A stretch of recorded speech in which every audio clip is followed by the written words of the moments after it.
മർദ്ദനം അവസാനിപ്പിക്കുക. ഈ ക്ലബ് സിന്ദാബാദ്, സിന്ദാബാദ്, സിന്ദാബാദ്, ഈ ക്ലബ് സിന്ദാബാദ്. പോലീസ് മർദ്ദനം അവസാനിപ്പിക്കുക.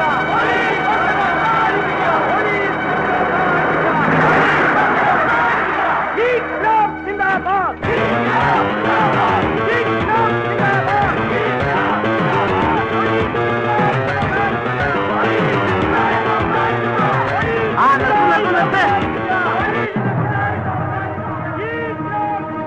പത്രോസേ പോരാ. അബ്ദു, നിങ്ങളെപ്പോലുള്ള എപ്പോഴും പിന്നിൽ നിന്നാലോ? പിന്നോക്കങ്ങളെ ഉദ്ധരിക്കുകയാണ് നമ്മുടെ ലക്ഷ്യം. എക്കാലവും ഞങ്ങളൊക്കെ കാണില്ല. ഈ നാട് നിങ്ങളുടേതാണ്. നിങ്ങളുടെ ആശയും ആവേശവുമായ നേതാക്കളെ ജയിലിൽ നിന്ന് മോചിപ്പിക്കുന്നതുവരെ നമ്മൾ ഈ സമരത്തിൽ നിന്ന് പിന്മാറുന്ന പ്രശ്നമേ ഇല്ല. ഈ സമരം നയിക്കാൻ എന്തുകൊണ്ടും പ്രാപ്തനായ സഖാവ് അബ്ദു ഇതിന്റെ നേതൃത്വം ഏറ്റെടുക്കണമെന്ന് ഞാൻ അഭ്യർത്ഥിക്കുന്നു. ധീരതയോടെ നയിച്ചോളൂ.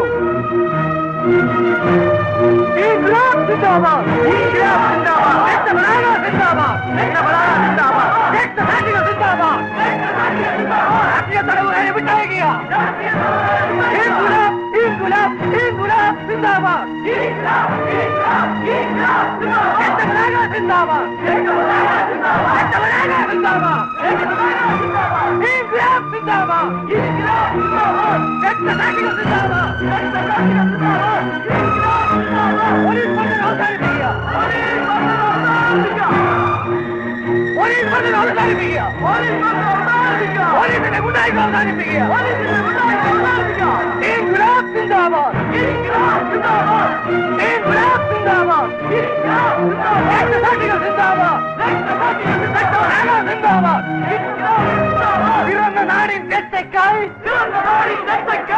ഞങ്ങൾ പോകുന്നു. കണ്ടില്ലെങ്കിൽ കരയരുത്.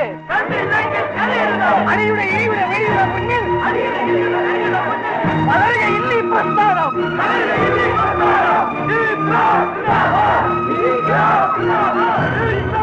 നിങ്ങൾ ന്യായവിരുദ്ധമായ ജനക്കൂട്ടമാണ്.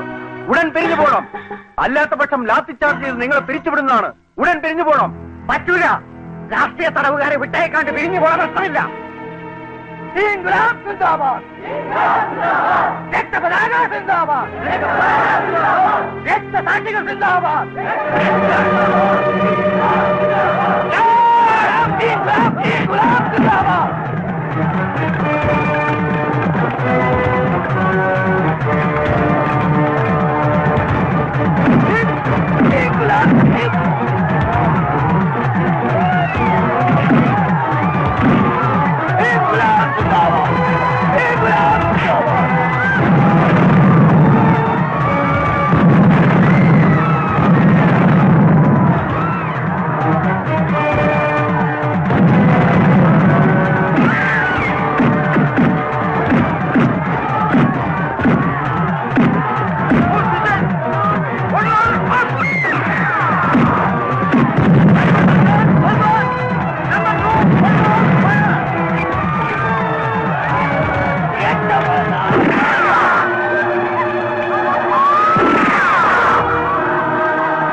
എന്തായാലും ഇത്രയായി കിട്ടിയില്ലേ? ഇനി അനുശോചനം കൂടി ആവുമ്പോ സംഗതികളെയും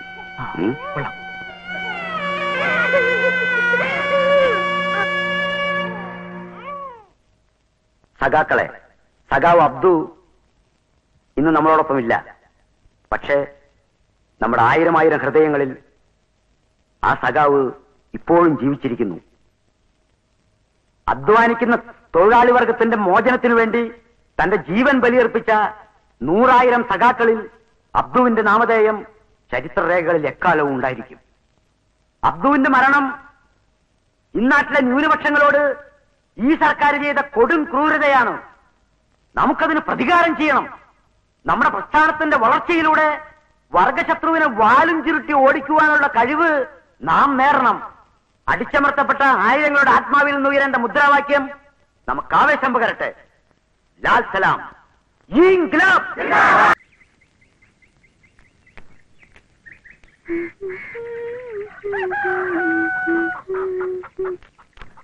താജു പോയോടി സൈനബ?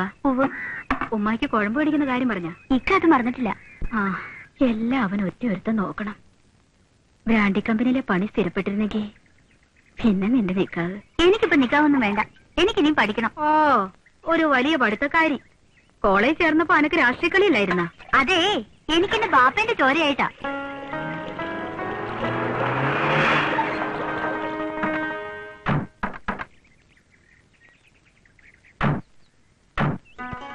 അല്ല, ഇതാര്? മന്ത്രിയമ്മ ഞമ്മടെ കൂടിയില്ല. പാത്തുമ്മയ്ക്ക് സുഖമില്ലെന്ന് ഇവൻ പറഞ്ഞു. എന്നാ ഇതുവഴി പോയപ്പോ അന്വേഷിക്കാമെന്ന് കരുതിയ കയറിയത്. ഇവിടെ വന്നപ്പോ രോഗി മീൻ വെട്ടുന്നു. ഈ പറഞ്ഞ ആള് ഈ വഴിയെ പോയിട്ട് ദിവസം രണ്ടായി. ഒരുപാട് പരിപാടികളുണ്ടായിരുന്നു സഹാവേ. അല്ല, നീ ആ സ്റ്റൂളിങ് എടുത്തിട്ടെ. വേണ്ട പാത്തു, എനിക്ക് ധൃതിയുണ്ട്. ആ, നല്ല കരിമീനാണല്ലോ. പഴങ്ങാട്ടുചാലിന്ന് താജു വീശിക്കൊണ്ടു വന്നതാ. പണ്ട് ഞാൻ വരുന്നറിഞ്ഞ അബ്ദു കരിമീൻ വീശി വീട്ടിലെത്തിക്കുമായിരുന്നു. കേറിയിരിക്കെ, ഏതായാലും ഊണ് വെച്ചിട്ട് ഞമ്മള് വിടൂ. വരൂ കുഞ്ഞമ്മേ.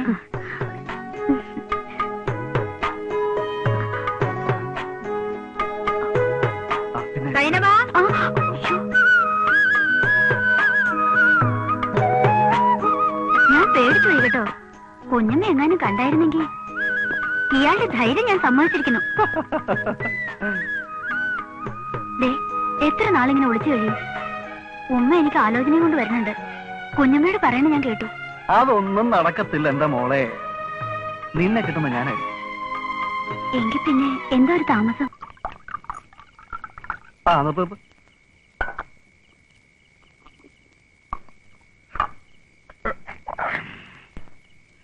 നിനക്കായതുകൊണ്ടാ ഞാൻ ഇത്രയ്ക്ക് ബുദ്ധിമുട്ടിയത്. എനിക്കറിയാം. പുതിയ ആൾക്കാരെ പണിക്കെടുക്കാൻ മുതലാളിമാർക്ക് പേടിയാ. പിന്നെ ഈ പ്യൂൺ പണി ഞാൻ ആ എമ്മൻ ബാബുന് വാങ്ങിച്ചു കൊടുത്ത അവൻ എനിക്ക് 4000 രൂപ തരും. അയ്യോ നേതാവേ, എന്നെ തഴയല്ലേ. അത്രയും തുകയൊന്നും എന്റെ കയ്യിലില്ല. അമ്മയുടെ മാല പണയം വെച്ച ഒരു 2000 രൂപ കിട്ടും. ആ, പരിഗണിക്കാം.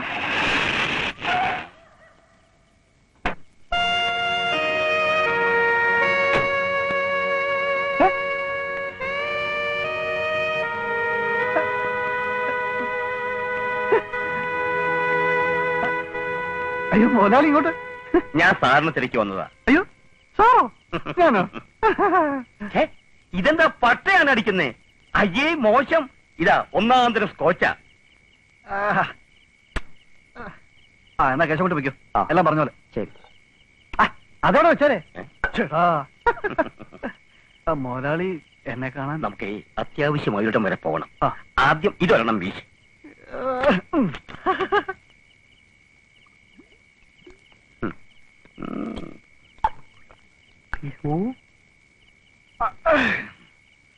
Made in Scotland. ബൂർഷ്വാ രാഷ്ട്രത്തിലുണ്ടാക്കിയതാണെങ്കിലും സാധനം കൊള്ളാം. ഇനിയിപ്പോ CM-നെ നേരിട്ട് കാണാൻ എന്താ വഴിയെന്ന് നോക്കാം. നിനക്കൊട്ടും പരിചയമില്ലല്ലേ? എന്നെ ഞങ്ങൾക്ക് പരിചയമുണ്ട്. പക്ഷേ പണ്ടൊരിക്കൽ ഞാൻ അദ്ദേഹത്തിന് എറിയാൻ കല്ലെടുത്തത് അങ്ങനെ ചിലപ്പോ മറന്നിട്ടില്ലെങ്കിൽ. അല്ല, ഇതാര് രാമകൃഷ്ണൻ മുതലാളിയോ? സന്തോഷകാവുണ്ട്. എന്താ പ്രശ്നം? എന്റെ പൊന്നു നേതാവേ, CM-നെ കണ്ട് എനിക്കൊരു കാര്യം സാധിക്കണം. അതിനെന്താ ഞാനില്ലേ? അതൊരു കാര്യം. അതല്ല, നിങ്ങൾ സഹായം ഇങ്ങോട്ട് വാസേ. നമുക്ക് എന്താ കാര്യം ഒന്ന് പറ. താനൊരുമാതിരി മറ്റേ പരിപാടി കാണിക്കരുത്. ഞാൻ കൊണ്ടുവന്ന കക്ഷിയാ. അതിന് ഞാൻ കയറി ഇടപെട്ടിട്ടില്ലല്ലോ. അയാളെ വിളിച്ചിട്ടല്ലേ? എനിക്ക് പറ്റായിട്ടൊന്നുമല്ല. പിന്നെ സഖാവ് വന്ന സ്ഥിതിക്ക് നമുക്ക് ഒരുമിച്ച് നീങ്ങാം. അതായത് 50-50. വലിയ കേസാ. 50-50 വേണ്ട, 30-70. ആ ശരി, സമ്മതിച്ചു. വാ. കുഞ്ഞമ്മേ, നമ്മുടെ സൈനബ ഇന്നലെ മുതൽ കാണുന്നില്ല. ബന്ധുക്കളുടെ വീട്ടിലൊക്കെ തിരക്കി. പറയാതെ രാത്രി ഓൾ ഒരിടത്തും തങ്ങാറില്ല. എങ്ങോട്ടേക്കാന്നും പറഞ്ഞ പോയത്? ഒരു കൂട്ടുകാരിയെ കാണണം. സന്ധ്യയ്ക്ക് മുമ്പ് വരാമെന്നാ ഉമ്മയോട് പറഞ്ഞു പോയത്. നാളെയാ സന്തോഷിന്റെ കല്യാണം. വേണ്ട എന്തെങ്കിലും കടുങ്കൈ ചെയ്തു കളയുമെന്നാ. അവള് നല്ല ചങ്കുറ്റുള്ള കുട്ടിയാ. നീ ഏതായാലും ലോക്കൽ പോലീസിനൊരു കംപ്ലൈന്റ് കൊടുക്ക്. ചെല്ല്, ഞാൻ സ്റ്റേഷനിൽ വിളിച്ച് പറയാം.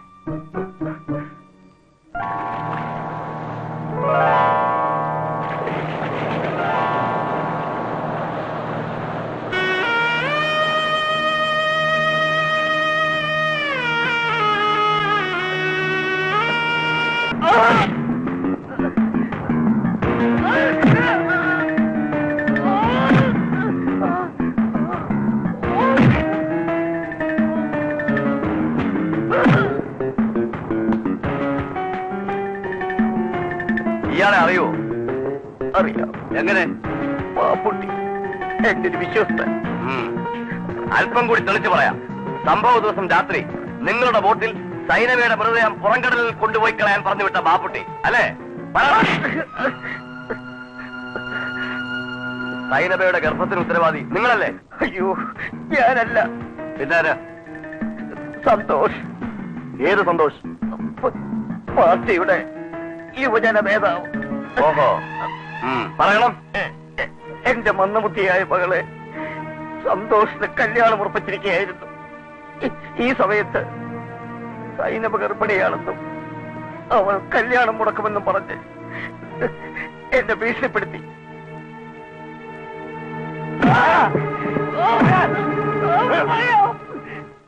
ഞാൻ കുറച്ച് പൈസ കൊടുത്ത് പ്രശ്നം പുതുക്കാൻ നോക്കി. എന്നിട്ട് അവൾ വഴങ്ങി. അങ്ങനെ പറയണോ? എനിക്ക് അവളെ കൊല്ലേണ്ടി വന്നു. സഖാക്കളെ, നിങ്ങളുടെ MLA സഖാവ് ശിവദാസൻ എന്നെപ്പറ്റി പറഞ്ഞ വാക്കുകൾ ഞാനൊന്ന് തിരുത്തട്ടെ. ഭൂപരിഷ്കരണ ബിൽ എന്റെ മാത്രമായ ഒരു സൃഷ്ടിയല്ല. നിർദ്ദേശങ്ങൾ നൽകിയ നമ്മുടെ പാർട്ടിയോട് എനിക്കും നിങ്ങൾക്കും കടപ്പാടുണ്ട്. എന്റെ നാട്ടിൽ ചുറ്റുപാടുമുള്ള കർഷക തൊഴിലാളികൾ സ്വന്തമായി 1 സെന്റ് ഭൂമി പോലും ഇല്ലാത്തതിന്റെ പേരിൽ ശവം മാന്തി പുറത്തെടുക്കേണ്ടി വരുന്ന ദയനീയ രംഗം. എണ്ണി പിണങ്ങിയാൽ മിനിറ്റുകൾക്കകം തല്ലുകൊണ്ട് ചെറ്റപ്പുര വിട്ട് ഇറങ്ങേണ്ടി വരുന്ന പാവങ്ങളുടെ ദൃശ്യം, പൊട്ടിച്ചിതറിക്കിടക്കുന്ന വീട്ടുപകരണങ്ങൾ, കത്തിക്കരിഞ്ഞു പുകയുന്ന അവരുടെ കുടിലുകൾ, ആ കാഴ്ചകളാണ് ഭൂപരിഷ്കരണ ബില്ലിന് രൂപം നൽകാൻ എന്റെ കൈകൾക്ക് കരുത്തേകിയത്. തുടർന്നും ജനങ്ങൾക്ക് ഇത്തരത്തിലുള്ള നല്ല കാര്യങ്ങൾ ചെയ്യാൻ ഈ നാട്ടിലെ മുഴുവൻ സഖാക്കളുടെയും സഹകരണം ഉണ്ടാകണമെന്ന് അഭ്യർത്ഥിക്കുകയും നിങ്ങൾ എനിക്ക് നൽകിയ സ്വീകരണത്തിന് നന്ദി രേഖപ്പെടുത്തുകയും ചെയ്യുന്നു.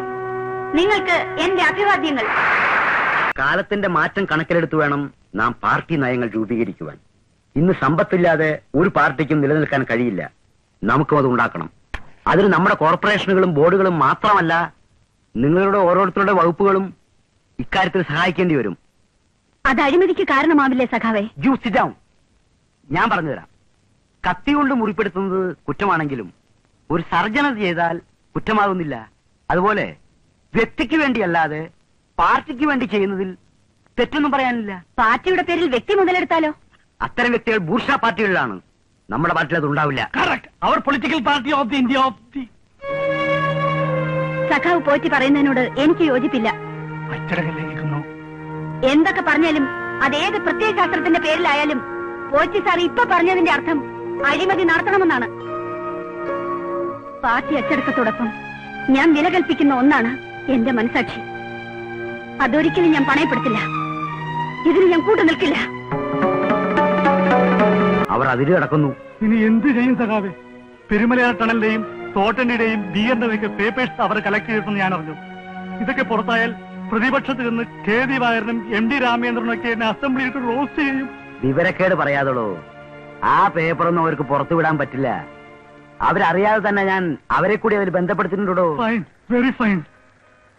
പുതിയ വല്ല വാർത്തകളും സച്ചി കൊണ്ടുവന്നിട്ടുണ്ടോ? ആ ഇലക്ട്രോണിക്സ് ഫാക്ടറി MD നിയമനം ചോർന്നിട്ടുണ്ട്.